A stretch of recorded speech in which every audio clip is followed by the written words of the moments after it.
Өнөөдөр Монголын түүхийн чухал сурвалж бичих болох Ловсон данжины алтан товчийг танилцуулъя.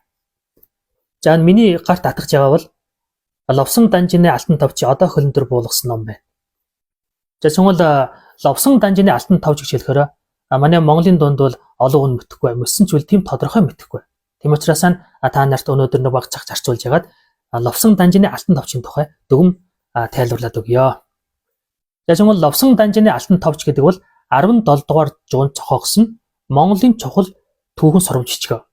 Уг эх нь бол 1926 онд Монгол улсаас олж авчээ.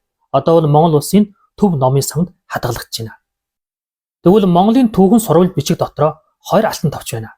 Нэг нь бол Хадын үнс нь хураангүй алтан товч. Энэ нь бол Ловсон данжины алтан товчоос өмнө зохиогджээ. Хоёрдугаар нь бол Ловсон данжины алтан товч. Энэ бүх нэр нь бол урт шиг. Эртний Хадын үнсээс нь төр ёсны жохоолыг товчлон хураасан алтан товч хэмээх оршвэ гэдэг нэртэй. Ловсон данжин өөртөө лам эрдэмтэн болохоор бол өөрийнх нь түүхэн зохиолынхаа нэрийг ингэж урт авчээ. Бид бас мэдэн шүү дээ. Бусад лам эрдэмтнээр өөртөө ном бичгтэн бол бүр иймэрхүү маягийн хөв намтай нэр авдаг юм байж байна.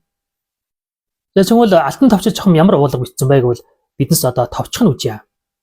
Тэгвэл ном эхлэнгэн бол хүн төлөвтний үүсэл гарлын хамаатай бичээд эргээд бол өнөтгийн хамаг анхны хаан Махасамади хааны бичжээ.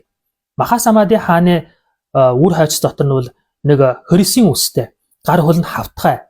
Бас нүдэн завх нь бол доороос нь дөөшөө яндаг. Энгийн үнийг чинь дээрээс доош яндаг шүү дээ. Иймэрхүү нэг хүүхд гараа ирчээ.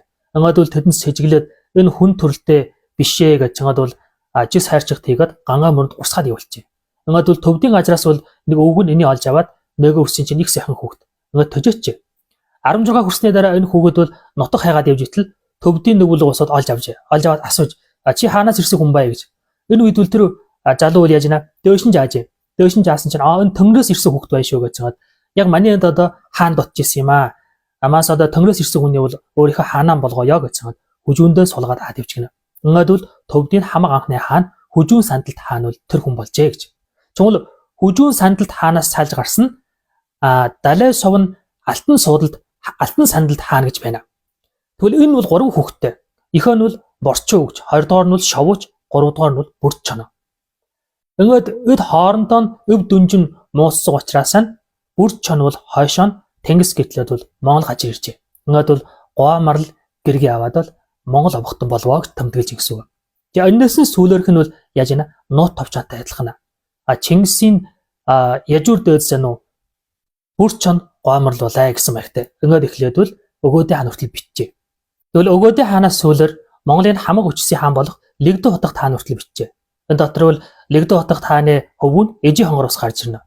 Өөрийн хасвуу тамгаанд манжид тошаагаад бол монголчууд бүрэмсэн манжи эрхчлэлд оржээ гэж. Тэгвэл алтан товч түүхэн чухам ямар байр суурьтай юу? Энийг манаас бас үнэлж мэдэх хэрэгтэй. Гол нь бол түүх бичлэгийн хувьд нэг зүйлийн шинэ бичлэг нь арга маягийн бол нөөжээ. Энэ нь бол дарий Бурхан шашны гүүн ухааны үжилдээр бичсэн Монголын түүх. Гол онцлог нь бол юу?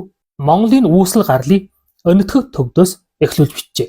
Дарий Махасамади хаан, хүжүүн сандалт хаан ингээд бол бүрд чон гэх мэтээр биччихсэн үг. Энэ нь бол хожимын түүх бичлэгд бол маш их нөлөө болж.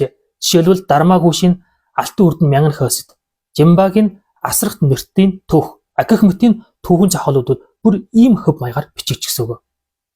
Тэгвэл Монголын түүх бичлэгд хэдэн жилийн түүхийн гүүн ухааны цаг үе бол өнгөрөөжээ. Нэг нь бол нуут товчооны үе. Энэ бол Монголын уугал түүхийн гүүн ухааны үжиглийн үе. Хамгийн гол онцлог нь бол зохиогч нь бол ямар нэгэн одоо хов бие зүгэн холбисон үжилийг гаргасан ба. Жишээлбэл өөрийн талийнхаа бол сайн гэд эсрэг талийнхаа бол муу гэж бисэн. Иймэрхүү холбигийн үжилтүүд байхгүй гэсэн үг. Хүүрнэлийн хувьд бол тэг гарасыг хүүрнэр гэж хэлж байна. Зохиогчийн сэтгэлэг хов биеийн сэтгэлгээ бол болохын дотор оруулсангүй. Тэгвэл Ловсон данжинаар төлөөлүүлсэн Монгол түүхийг бичсэн улсууд бол бүгдээрээ яаж ийна өнөтгөх төвдөөс гаралтай гэдэг Бурханы шашны гүүн ухааны үжилээр бол бичжээ. Тэгвэл энэнийх нь дараа бас Хятадын бичгийн сургаалтны гүүн ухааны үжилээр бол бичсэн түүхийн зохиолууд бол байна. Тийм үжилтнүүд бол байна. Энэний төлөөлөгч нь бол Инжинашаа. Инжинаш хөх содрыг бичгтэн уран зохиолыг хэлсэнгүй шүү. Энийг бол түүх гэж хэлжээ. Төв түүх гэж хэлжээ. За ингэж үжүүл яаж ийна? Энэ бол бичгийн сургаалтны түүхийн гүүн ухааны үжилдээр бичигдсэн Монгол түүх гэж үзэж болно. Тэгвэл энэнийхэн дараа Марксийн үжилээр бисэн Монголын түүх.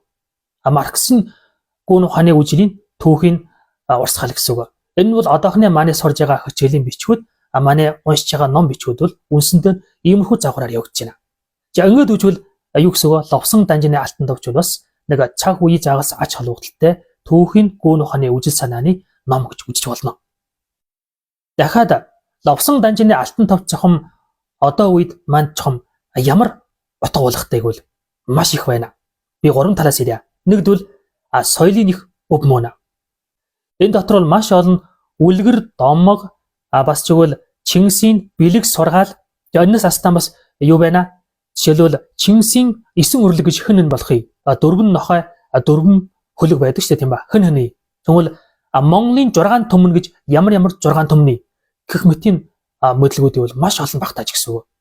Манай өнөөдөр ярьж байгаа тэдгээр түүхийн мэдлгүүд бол бүр өндөс эрэлттэй. Хоёрдугаарт нь бол хөлнөө далай баян санаа. Энэ дотор бол хөлнөө баялаг бол маш их гайхуулж байна. Мас одоо бол хүүхдээ нэр өгнөгөөд олдохгүй гэд хүн өнөөс гояад байдаг юм ба. Гэвч хэрвээ эдгээр түүхийн номыг үссэн бол хүүхдээ нэр өгөх гээд бол нэг их хүчрдэхгүй.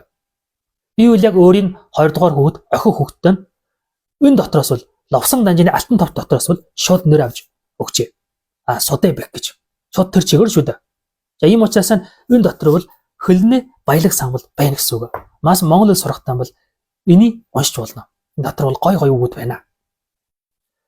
Мас одоо үгсийн сангаар бол одоо дутагтаад байдаг шүү дээ юм ба. За мас энийг одоо 3-5 мөр унших юм бол Монгол хэлний үгсийн сан бол дээшлэхгүй байхын аргагүй. Ийм сайтай талтай. Нөгөө нэг нь бол түүхийн мэдлэгийн бол том санаа. Энэ дотор бол түүхийн мэдлэг олон байна.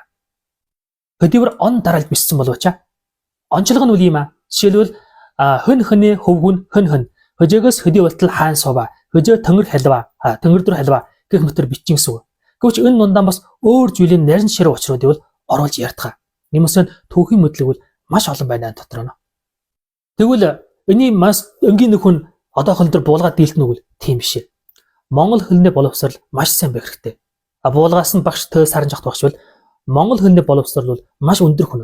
Тийм учраас уг өхийг нь бол үнэнчээр буулгасан. Бүх уулгаар буулгасан. Тэр мөртөө бол бас утга давхсан зүйлс гэх мэтийг бол бас засаж залруулсан зүйл байна.